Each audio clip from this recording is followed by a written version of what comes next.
All right, folks, we're under a flash flood watch through tonight and into tomorrow, and here's why.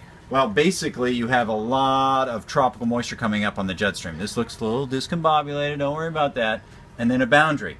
And then you can see this is the precipitation output. So this is the weather model and the gobbledygook that we look at behind the scenes, but this is the real eye candy. Showers pushing away, you think we're in the clear. But notice these little ones starting to flare up here. They don't look like much, but they are powerhouse water makers. Watch what happens as we go through the rest of this evening. See them flare up there? It turns into a big monsoon. So this is like, you know, the first stage of these little showers starting off and growing into big, big downpours. This goes through the morning drive tomorrow. It looks like after about mid-morning we'll start breaking it up, or even early afternoon. I think a lot of that's probably offshore by the time we get to 1 to 2 o'clock. As far as drying out, wait until tomorrow night. So definitely the chance for some flash flooding.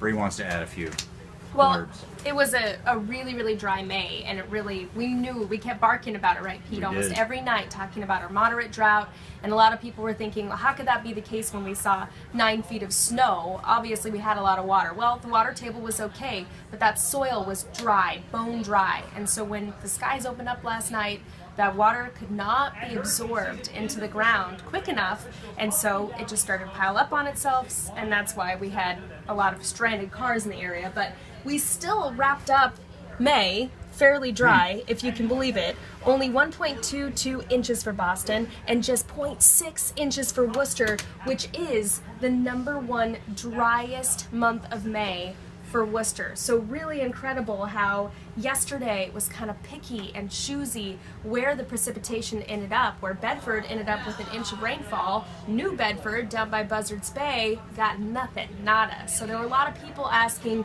hey, when is my lawn going to get that drink of water that we so desperately need? But we've got more shots for that as we head through the next couple of days. So like you said, Pete, not really wrapping up that wet weather until we head into tomorrow afternoon? Tomorrow afternoon, really, yeah. Give it some time. You know, we got to come out of this, and it's going to take some time to do that.